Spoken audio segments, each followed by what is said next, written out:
Welcome to the next edition of Data Girl Informs. Today I'm here, I'm really excited to have a privacy mom with me, Gwen Takagawa, who has both sides of what I'm passionate about and Data Girl is passionate about is the privacy and the mother that we're trying to help. And thank you so much for agreeing to be on, Gwen. We are Thank you for having me, Angeline. I call myself a privacy parent, and I love what you do and the resources that you provide. So I'm really excited to talk about how they can help other parents as well. Thank you. Do you want to say how you even found Data Girl? Because I think it's kind of interesting for me. Obviously, I love this story. I can hear it many times. Well, I'm very active on LinkedIn. So I saw a post that you had made on LinkedIn, and it was one of your earliest videos of Data Girl. But one of the comments that you made in that was that you can't ban technology. There's no way to just prohibit it. That's not going to be effective. And in Yeah. this context of our conversation today, schools are adopting these things. You can't control what the school is going to be using. So how do you figure out how to give your children the resilience and the ability to Mhm. use the tools and the technologies while taking care of themselves and understanding what they're doing? So that really resonated with me, and I've really followed what you do and have delved in a few times with your videos with my children. My children are on the younger side, so we have not seen all your videos, but they've sparked a lot of conversations. And my kids have favorite ones that they ask for again and again. So I love it. That's music to my ears because you're the first person, aside from my daughter, who said that she really loves the videos. So, and their children love the videos, that that's what they're there for. And that really means a lot. I mean, you did mention that you liked it, that even as a privacy professional, you weren't sure how to approach certain topics with your daughters. And Data Girl helped, right? absolutely. I think I'm sure a lot of parents have the experience of starting to talk about something that's kind of grown up with your kids and they just shut down. It's like, okay, let's talk about this game or let's go read a book. But with Data Girl, you can say, let's watch a video. And my kids don't get a ton of screen time. So they are really excited if there's a video involved. And then that allows the opportunity to spark more conversations. And even if it's just 30 seconds today, 30 seconds tomorrow, that's the kind of thing that adds up. And my kids have started asking Mm. questions about Data Girl and about data. They're not huge adopters of technology. In my household, we'd rather play a physical game or go out to the Mm. park. But I think that also speaks to how we need to be starting to use something like Data Girl to spark those conversations, because outside of my little bubble where we are playing a lot in person, they are using tools and apps at school and in after school programs. And that's happening outside of my purview. I can't add those Yeah. questions about, Mm. is this doing the right thing with your data? Where is your data going, when I'm not in the room? Yeah, I think it's an interesting perspective because most people wouldn't even have that on their radar because usually the conversation around data privacy, personal data is linked to something like social media activity, something where someone goes on and will post something or show some live video that they shouldn't or something, and that it's already by the apps in the school already there. There's the privacy issue, and I also know there's a push and a correct push to help children work with technology a little bit earlier, and not just be dumped after they graduate from high school into the digital world. But there, I think of it as a fine line between the offline world and online world where that prep needs to come. Yeah. Um, Absolutely. I think about this kid that I used to know when I was in my undergraduate degree, and his mom would come to the college campus and do his laundry. And I think like that to me is an egregious, like the parents have failed at teaching this child how to live on their own. Um, but it was easier as a parent maybe to do the laundry for them. I think the same thing is the case when we're talking about apps, right? Is that it's easier to make the decision, is this okay for my child? Are we ready for this? And our children are going to go beyond those boundaries if we haven't prepared for them, if we haven't given them the tools to understand what's okay and what's not okay digital behavior. um, they're going to overstep those bounds, and maybe they will anyway.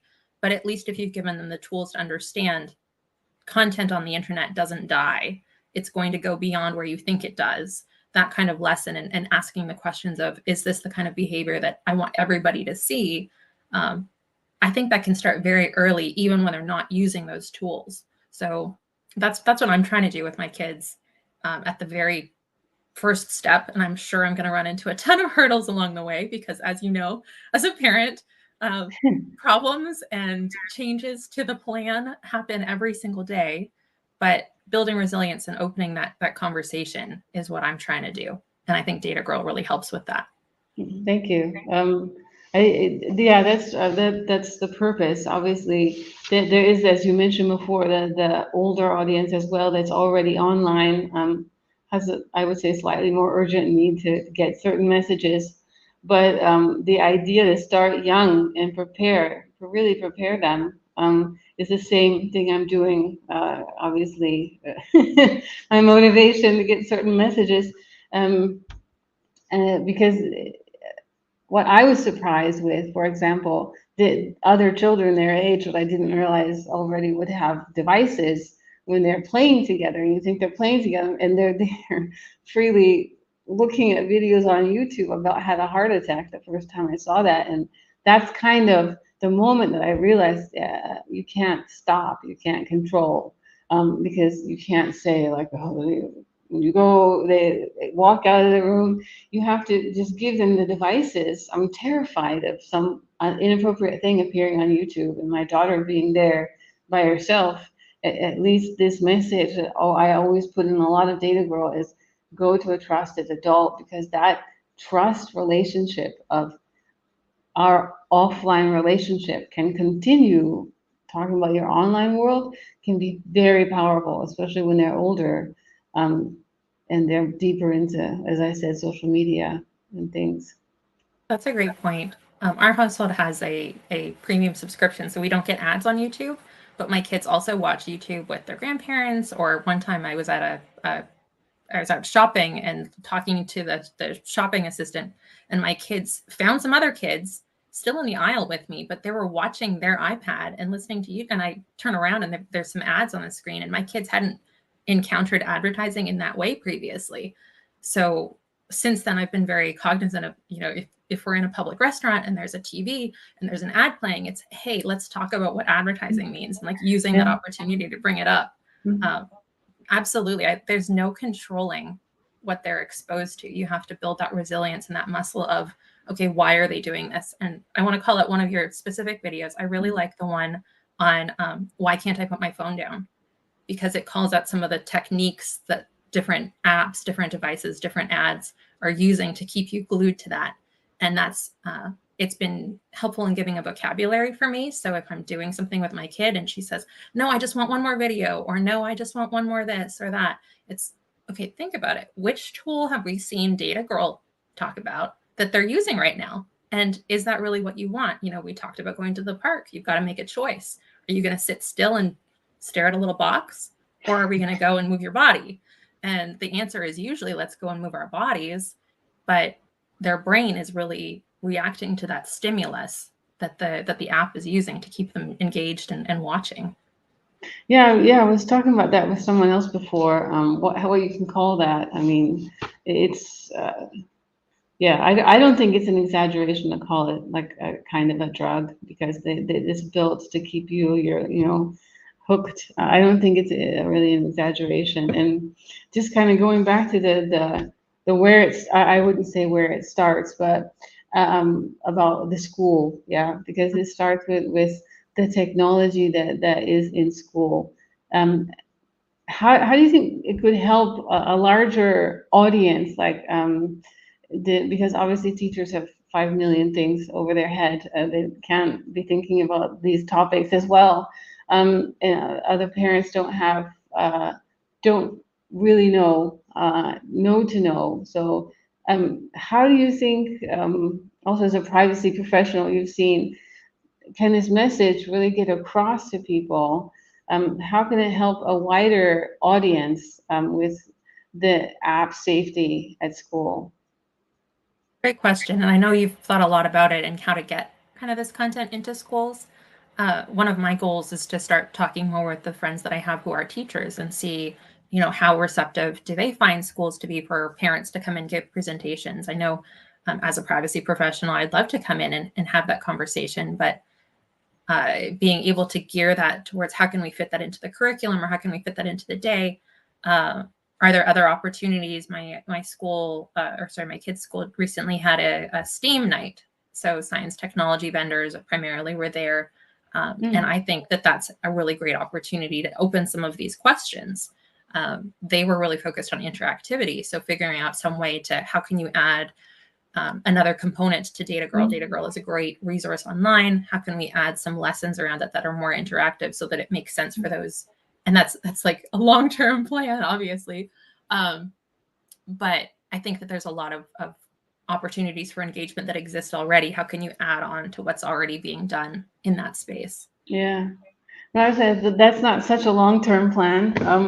To to add concrete exercises. Because because I've seen the limitation of the videos, and as you say, there needs to be interactive. So more sooner than later, that there'll be also that element to it, because another issue is that it's built on building. The whole concept is building critical thinking, and there has to have a conversation. In order to have that conversation, you have to have someone who can lead the conversation, who feels confident to lead the conversation. And as I said, it's not fair to leave that up to some teacher who's got 5 million other things, because they also they have to learn the tech tool that they have to integrate into their systems, into their teaching curriculum. So yeah, I think that element has to be added as well to get it in. I think personally the best place to easily put it in would be something like computer class.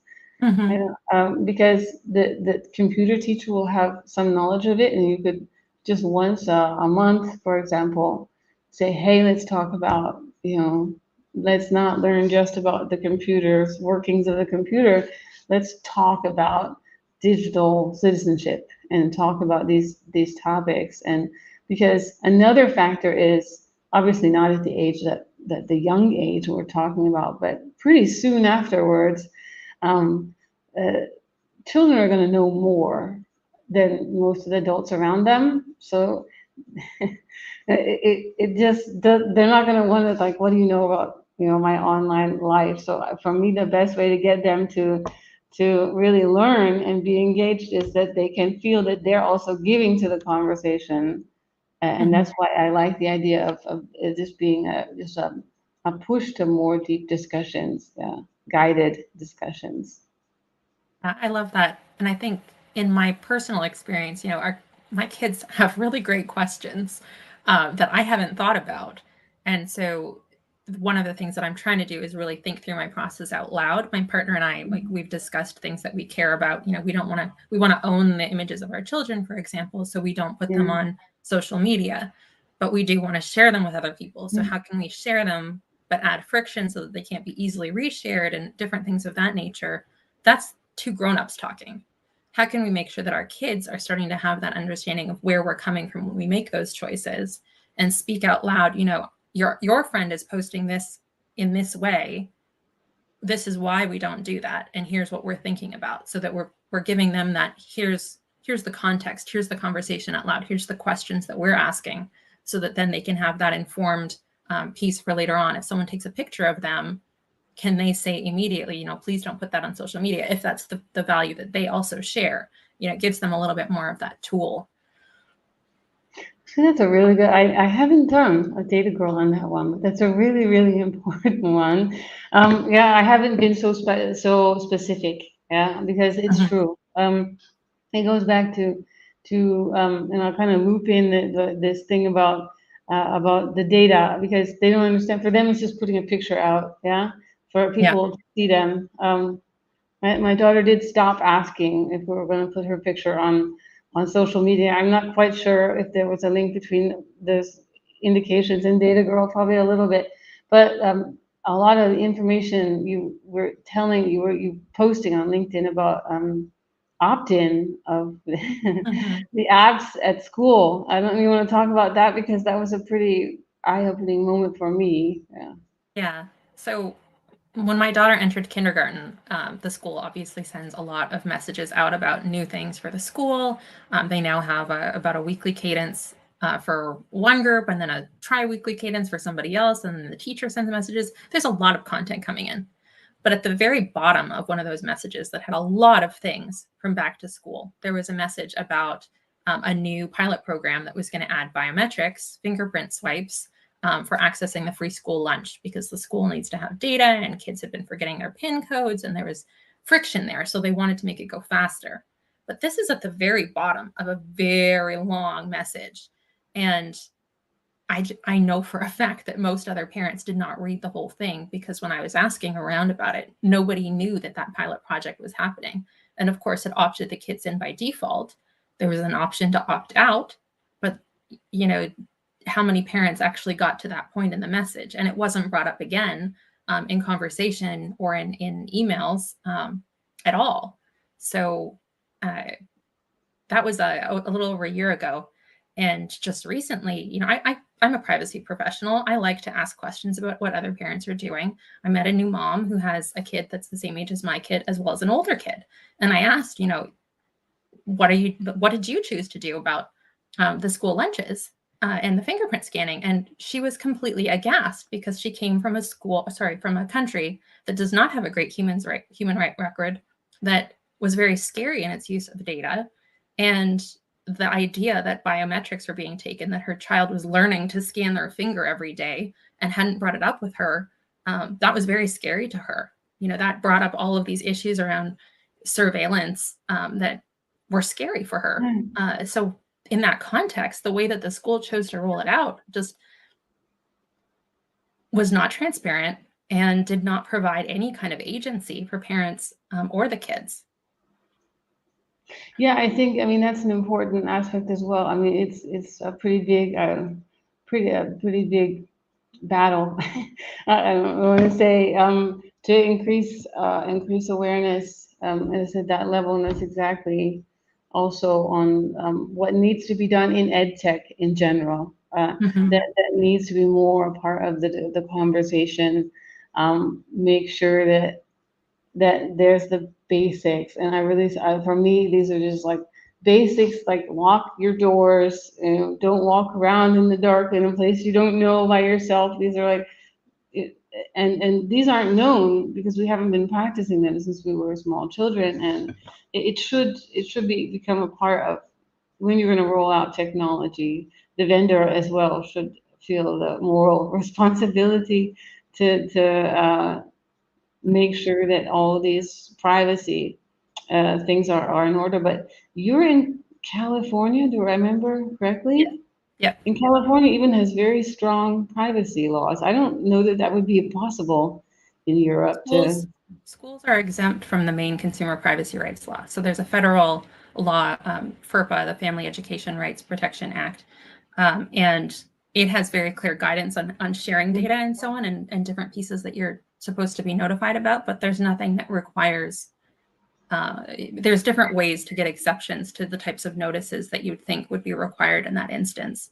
Uh, and I'd say that this, to circle back to Data Girl and the idea of like empowering your children to be ready for these pieces, is to think about when you're swiping your fingerprint on your phone to log in or something like that. That's an opportunity to bring up, I'm choosing to do this in this context because I trust this vendor, or I've made this trade-off for convenience.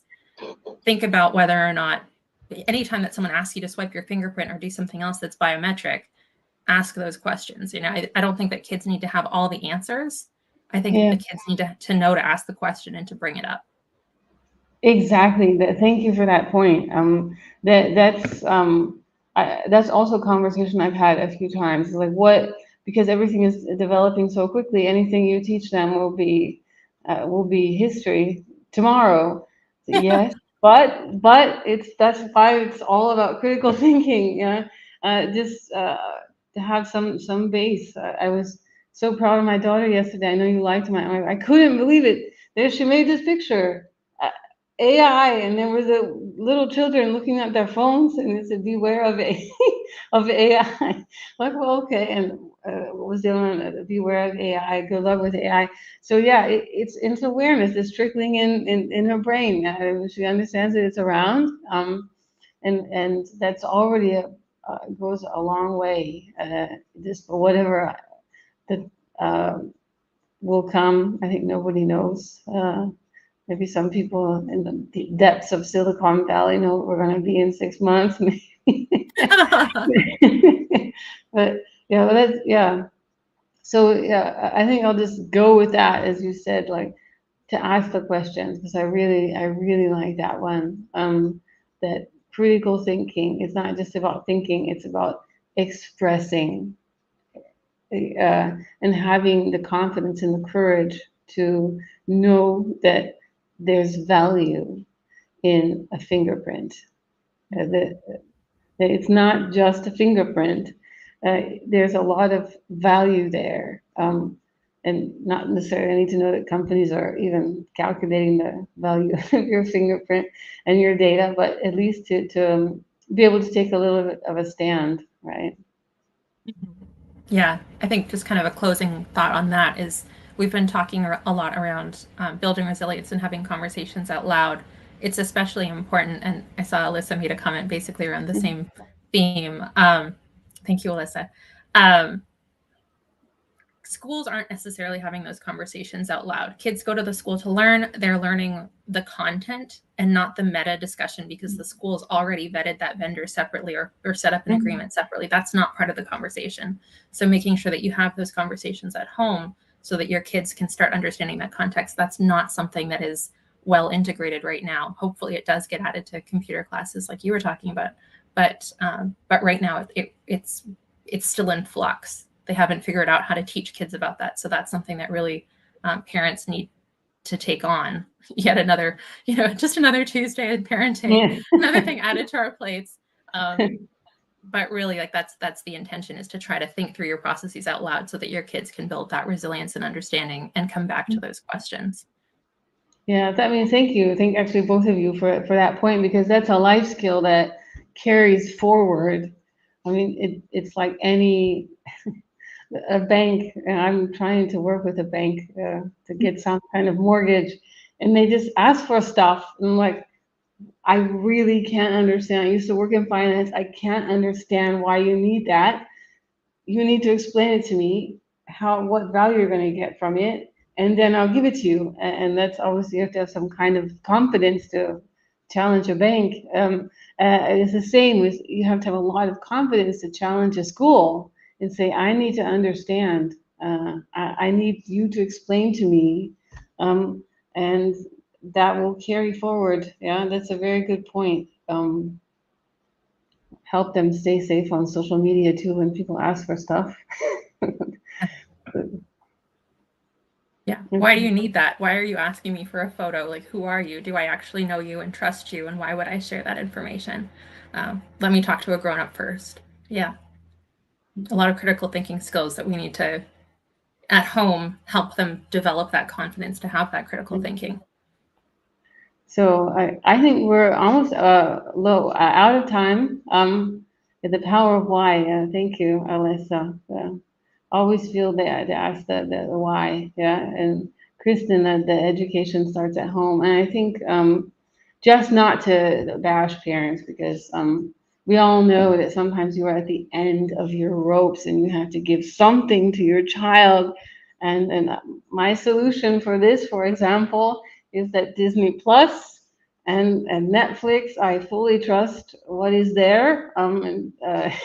For example, but yeah, so I think it's also critical thinking and just talking about it. So anyone who's watched, I really appreciate it. There's the more I look into it, the more I realize there's a huge awareness gap. So if you just talk about it, because a lot of parents know it in the back of their head, they just don't realize how easy it is to do something about it. It's just about having conversations, and that will carry forward, especially the older they get, the deeper they are. So just also, if I could just my ask could be inspired also from your story. Just have those conversations with your friends, with your teachers, and see that kind of awareness in this movement can come. It really isn't about Data Girl. It's about my personal mission that is embodied in Data Girl. Yeah. So thank you so much for your time. Thank you for supporting Data Girl. And I know you've been doing exactly what I said, ask others to do. Yeah. So I'm looking forward to any ideas you bring, and also the others. They're throwing ideas at me, which is really valuable. So thank you again. Wish you, You're doing great work. thank you, and wish you a good rest of the day. My day is over. Your day is just beginning. Absolutely. Enjoy your night, Angeline. Yeah. Bye. Bye-bye.